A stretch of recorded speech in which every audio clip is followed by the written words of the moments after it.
Lammaa Magarsaa akkamiin siyaasa Itoophiyummaa suusidha jedhanirraa fagaatan.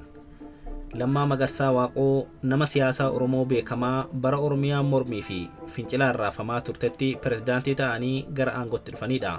Isaan durattis gitawwan hooggansa garaagaraa irratti akka bulchiinsaa fi nageenyaa koomishinii poolisii Oromiyaa akkasumas afayaa'ii caffee Oromiyaa irratti hojjechaa turaniiru. Dhimma maastar pilaanii fincila Oromiyaa keessatiif ka'umsa ta'e irratti yeroo qaamni mootummaa hojiirra akka ooluuf hojjetaa ture, hawaasni bal'aan garuu mormee wal'aansotti jirutti lammaan waltajjii tokko irratti dubbii dubbataniin uummata dallanee turetti aara galfii uuman. Onkoloolessa bara 2016 aangoo pirezidaantummaa mootummaa naannoo Oromiyaatti erga muudamanii naannoo gaaffin uummataa keessaa daffaa ture kana dubbii afaan isaaniitiin aara galfachiisuu eegalan. Haasan isaan waltajjiiwwan adda addaa irratti waa'ee Oromoo fi Oromiyaa irratti taasisanis hedduu kan jaalatame ture. Uummanni gooftaa akka ta'e, Oromoon dinagdeedhaan jabaachuu akka qabu, saamicha lafaa fi albuudaa akka dhaabbatu, gaaffin uummanni gaafatu tartiiban deebii akka argatuuf ifaajaniiru. Warraaqsa dinagdee Oromiyaatiin hojiiwwan misoomaa gurguddoon akka jalqabamu hayyoonni bakka adda addaa jiran hooggansa naannichaa keessatti hirmaatanii akka gumaachaniifis wantoota barri hooggansaa isaanii ittiin yaadatamu keessaati. Namni siyaasaa Obbo Jawaar Mohammad dhiyoo dhimma kitaaba isaanii hin gaabbu jedhuu fi dhimmoota adda addaa irratti gaafiif deebii BBC waliin taasisan keessatti lammaa deeggaruu kiyyatti hin gaabbu jedhaniiru. Fayyaa akka qabu, nagaa akka qabu, Awurooppaa akka jiru nan beeka. Darbee wal quba qabna jechuunis himan. Lammaa deeggaruu kiyyatti hin gaabbu, akka Oromoon barbaade dhumarra godhuu baatus jechuun sirna amma aangorra jiru uummata miidhuun himachuun keessaa bahuu isaanitti akka jajuun dubbata. Dr. Lammaan pirezidaantii Oromiyaa wayita turanitti gaggeessitoonni siyaasaa ciccimoo fi hayyoonni gara hooggansaatti makaman akkasumas kanneen garaagarummaa siyaasaatiin dhiibamanii turan gara hooggansaatti dhufanii gareen maqaa masoo tiim Lammaa jedhamu uumame. Gareen kun gaggeessitootaa fi hooggantoota amma naannoo Oromiyaa fi federaala keessatti sadarkaa hooggansaa garaagaraatiin tajaajilaa jiran hedduu kan dabalatu ture. Miseensi garee tiim Lammaa fi koree hojii raawwachiistuu yeroo sanaa BBC'n dubbise dhaabbanni dimokiraatawaa uummata Oromoo OPDO'n tumsa keessaa fi alaa akka argatuuf shoorri miseensota garee kanaa olaanaa ta'uu himu. Namni aangaa biyyattii olaanaa fi miseensa koree hojii raawwachiistuu akkasumas miseensa tiim Lammaa keessaa warra adda dureen maqaan naamu ta'ulleen nageenya isaaniif eenyummaan isaanii akka hin ibsamne gaafatan kun karoorri tiim Lammaa diiguu kan jalqabame jijjiiramni dhufee aangoo ministeera muummee eenyu harka akka gale osoo hin baramin dura ture. Sababa nageenya isaaniitiif namni Dr. Lammaa bira biiroo isaanii seenu calalamuu eegale. Namni isaan bira seenus dura Dr. Abiy beeksifamanii akka ta'u barreessituu isaaniitiif kallattiin kennamee jedhu. Sababa kanaaf jechas miseensotuma garee tiim Lammaa kuniyyuu Dr. Lammaa waliin yeroo yeroon wal arganii akka hin dubbanne sakaallan tolfamuu akka eegalee himu namni kun. Amma duubatti deebi'ee yoon yaadu Lammaan caasaa mootummaas ta'ee kan paartii keessaa nama isaan waliin dhaabbatu akka hin qabaanne hojiin gaafas jalqabame. Nuti warri tiim Lammaa jedhamnuyyuu Dr. Lammaa qaaman argachuuf ji'a ja'a dhamaanee jedhan.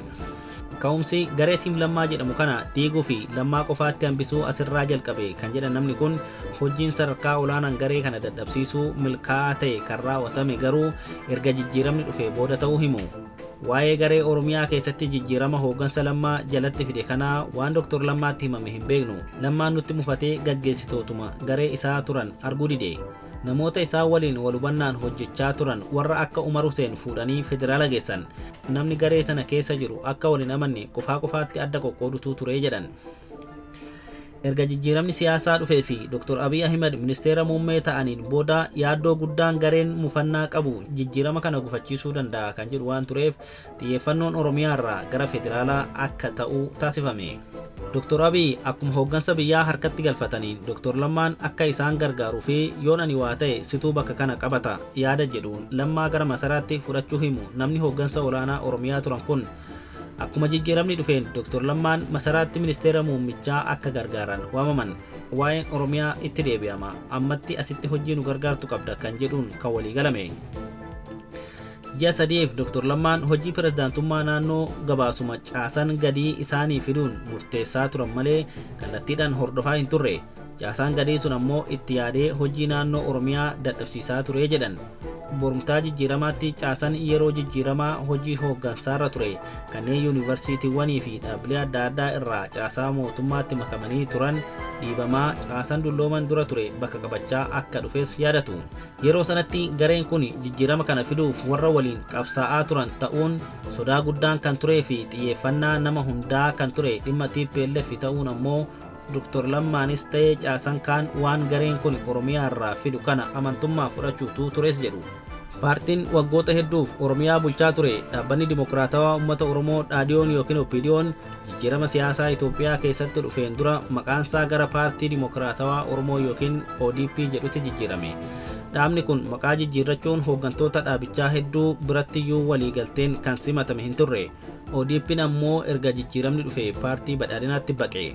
Yeroo sanatti Dr. Lammaa Magarsaa falaasama ida'amuu fi walitti baquu paartilee kana ilaalchisuun akka walii hin galle sagantaa raadiyoo sagalee Ameerikaa afaan Oromoo VOA waliin afgaaffii taasisaniin ibsuun isaanii ni yaadatama.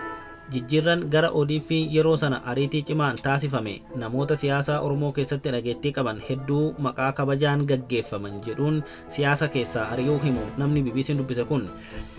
Namoonni akka obbo Abbaaduulaa Gammadaa, obbo Daggifee Bulaa, obbo Dirribaa Kumaa, obbo Suleeman Daddafoo fa'aa warra jaarmiyaa keessatti dhageettii qaban hundumaa maqaa kabajaan gaggeeffaman jedhuun dhabamsiifaman jechuun haala ture ibsu. Sababni gaafas ture dargaggoota hooggansatti finna kan jedhu ture. Dr. Lammaan shira gaafasii waan sirritti hubatan natti hin fakkaatu. Booda humni koree giddu galeessatti dabalame humna dadhabaa fi ajajamaa ture jedhan. Hundeeffamuu ODP kanarratti koreen hojii raawwachiistuu caasaa dura ture hunda baasuun warra Dr. Lammaa waliin wal hubannaa qaban hundi baafamanii hojiin isaan qofaatti hambisuu biraa dalagamee jedhan. Qabxii ijoon erga jijjiiramni dhufee booda Dr. Lammaa fi Dr. Abiy irratti waliigalteerra ga'uu dadhabanii fi boodarra waan Oromiyaa hundi akka duubatti deebi'uu fi Dr. Lammaa aangoo hundarraa akka dhabaman godhe dhimma gaaffii Oromiyaati jedhu namni kun. Yeroo sana hooggansa olaanaa naannoo Oromiyaa kan turan namni kun yeroo sana wanti Oromiyaa keessaa hundi dhaabbatee federaala qofa jedhamuutti dhufee jedhu. Waa'een Oromiyaa itti deebi'ama kan jedhuun gaaffilee ijoon Oromoon gaafachaa ture ni dhaabbate. Sochiiwwan akka warraaqsa diinagdee Oromiyaa jedhaman hunduu ni dhaabbatan. Lammaa yoo kallattii gadi dabarse qaamni bakka qabate osoo hin hojjetin hafaa jedhan.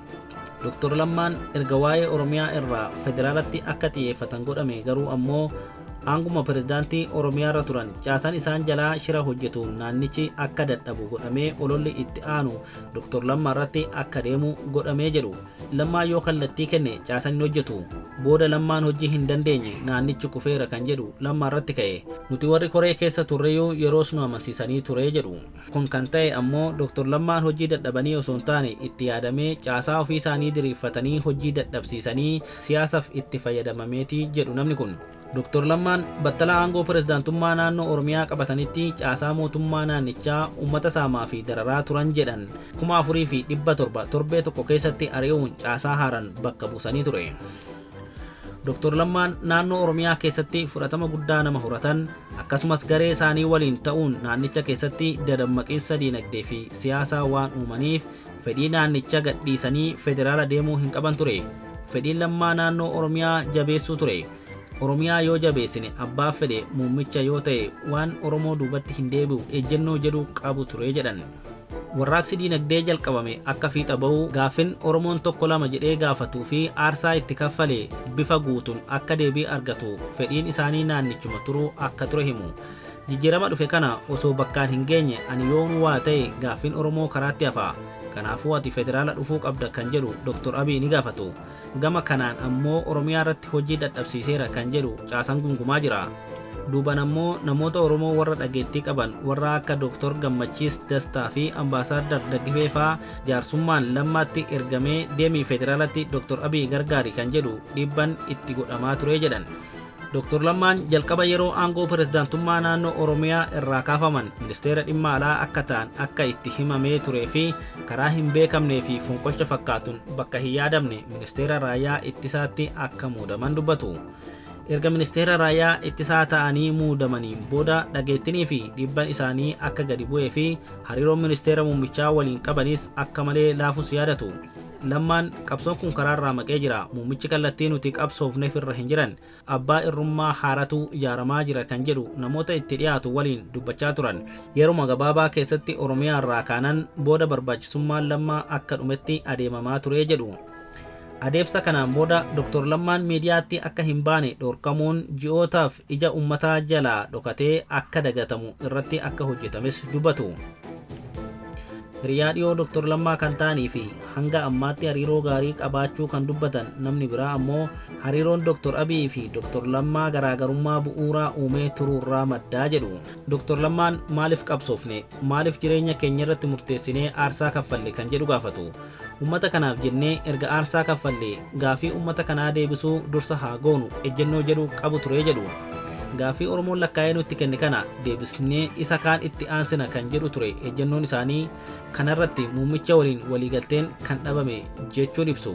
Garaagarummaa yaadaa qaban kun ammoo aangoo isaanii dadhabsiisee dhageettii qaban akka dhaban gochuun hanga hidhamaa dhaabbii manaa hin baane ta'uutti aarsaa akka kaffalan dubbatu. Lammaan aangoo fi miseensummaa irraa akka dhiibamu ta'ee jedhamee kan hojjetamee fi dhageettii guddaa waan qabaniif uummanni nu caalaa isaan dhagahuu danda'a sababa jedhuunis jedhu maddeen kun. Lammaan dhageettii guddaa waan qabuus muummicha fuulduras dhaabbatee lakkii kun sirrii miti jechuu danda'a. Yoo inni jedhe ammoo namni isa dhaga'a. Miseensis Lammaaf gurra kennuu danda'a kan jedhu yaadutu ture jedhan. Namni miseensa koree hojii raawwachiistuu turan kun akka jedhanitti ammoo Lammaan aangoo fi miseensummaa keessaa rukutamee bahuun miseensa isaanii gadi jirutti sodaa fi yaaddoo guddaa kan uume akka ture yaadatu. Muummichi Lammaa nama hammana ga'u kan rukutee aangorraa ari'e nu ammoo lafumarraayyuu nu balleessuu danda'a kan jedhu miseensa kaan biratti sodaa guddaa uumee ture jedhan. Yeroo sanatti qorannoo paartiin biyya bulchu Dr. Lammaa irratti gaggeesse irratti dhimmoonni Lammaan diina waliin hiriiree iccitii keessoo dhaabaa diinaaf dabarsaa wayyaanee fi aboo waliin hojjetaa paartii ganeera kan jedhu irratti ka'uu dubbatu. Kanaan alattis Lammaan hojii hannaa irrattis hirmaateera kan jedhu waltajjii sanarratti ka'uu baatus bal'inaan miseensa keessatti akka odeeffamu ta'ee turuus himu. Hiriyaan isaanii duraanii hanga ammaa Dr. Lammaa waliin hariiroo qaban kun ammoo Dr. Lammaan yeroo hooggansarra turetti mana jireenyaa tokkoon alatti qabeenya tokkollee dhuunfatti nama qabaatee hin turredha jedhu. Lammaan nama amantii isaatti cimaa ta'e uummata kanaaf jiraate malee ofiif hin jiraanne. Yeroo hundaa uummanni kun ifa arguu qaba kan jedhu yaadni isaa jireenya dhuunfaa isaatiif nama fiigu hin turre. Qabeenya dhuunfaa kan jedhamu tokkollee hin qabu ture jedhu. Akka namni hiriyaan isaanii kun jedhutti Dr. Lammaan erga fuula uummataa duraa dhokatanii fi aangoo hundarraa gaggeeffamanii mana isaanii keessatti ji'oota 6 oliif akka namaan waliin argine akka manaa hin baane ta'e. Manni isaaniis eegumsa cimaa qaba ture. Booda oduun Lammaan hidhameera jedhu kun gungummiin dabalaa dhufnaan jaarsummaa wayitiin akka biyyaa ba'u ta'ee jedhu qondaala dhaaba biyya bulchuu kan turan. Hiriyaan Dr. Lammaa ammoo Lammaan hidhaa manaatiin booda tattaaffii isaanii fi gargaarsa namoota tokko tokkootiin biyyaa ba'uun Xaaliyaanitti sagantaa nyaataa addunyaa WFP keessatti qacaramanii hojjechuu akka jalqaban himu. Waggoota muraasa darban kana Xaaliyaanitti qacaramanii hojjechaa jiru. Mindaa argataniin maatii isaanii Ameerikaa jiranis ofis jiraachisu. Haati warraa isaanii dura Ameerikaatti qoonsilaa Itoophiyaa tokko keessa hojjetu ture. Lammaan asii aangorraa kaafamnaan isaanis achi hojii isaanirraa gaggeeffaman jechuun dhiibbaa maatii Dr. Lammaan raga'e himu. Amma jireenya isaaniif malu jiraachaa hin jiran kutaa tokko keessa qofaa isaanii jiraatu. Biyya ormaatti yeroo isaanii hedduu qofummaan dabarsuu jedhan. Dr. Lammaan erga biyyaa bahaniis waan keessa darbanii fi haala keessa jiran irratti miidiyaatti ba'anii dubbachuuf fedhii hin qaban. Gaafa isaan rakkatan, gaafa hidhamanii sagaleen isaanii badu uummanni kun eessa jirta jedhee hin gaafanne. Aangoonni dura waliin turanis eessa jirta hin jenneen. Isa kanatti mufii qabu jedhan hiriyaan isaanii kun. Anatu siyaasa kana jala dhaabate yoo ta'e fi anatu dogoggore yoo ta'e mee haa hojjetan. Yoon callise wayyaa kan jedhuun callisuu filatan. Dubbadhee rakkoo uumuu hin barbaadu jedhu yeroo hundaa jedhan. Erga biyyaa ba'anii aangoota Itoophiyaa faanas ta'ee du'a qofatu adda nu baasa kan waliin jechaa turan ministeera muummee Dr. Abiy waliinis qunnamtii akka hin qabne himu namoonni Dr. Lammaatti dhiyaatan kunneen. Ji'a darbe kana keessa ammoo biyya jiraatan Xaaliyaanitti namoonni mootummaa Itoophiyaa irraa ergaman hordoffii akka irratti taasisaa turanii fi bakka amma jiraachaa jiranitti yaaddoo akka qaban dubbatu hiriyaan isaanii. Akkan odeeffannoo gahaa ta'e qabutti Itoophiyaadhaa garee lamatu biyya isaan jiraatan deeme. Gareen tokko garee qaamolee nageenyaati. Achi deemanii argachuuf yaalanii ture, garuu argachuu hin dandeenye jedhan. Garee lammaffaanis akkasuma Xaaliyaanitti isaan argachuuf yaalee ture. Isaanis argachuu hin dandeenye. Dursa odeeffannoo waan argatanii fi baay'ee waan of eeganiif isaaniin wal arguu hin barbaanne jedhan. Dr. Lammaa Magarsaa waggoota muraasa dura Oromiyaa qofatti osoo hin taane sadarkaa biyyaatti nama siyaasaa jaalala guddaa horatanii fi waa'een isaanii leellifamee fi sirbameedha. Siyaasa Itoophiyaa fi biyyaa keessa dhiibamanii ba'uun Dr. Lammaa uummata Oromoofis ta'ee hawaasa biyyaatiif kisaaraa guddaa garuu kan hin hubatamne akka ta'e himu namni siyaasaa kun. Isaan siyaasa keessaa ba'uun Oromoofis Itoophiyaafis gaanfa Afrikaatifuu kasaaraa guddaa fide. Osoo inni jiraate Oromiyaanis Itoophiyaanis fuula akka ammaa kana hin qabaattu jedheen amanaa jedhan. Dr. Lammaa Magarsaa biyya keessatti barnoota garaagaraa barataniin alatti bara 2021 Yuunivarsiitii Li'eeden kan biyya Neezerlaanditti argamurraa Peace and Security'n PhD'n eebbifamaniiru.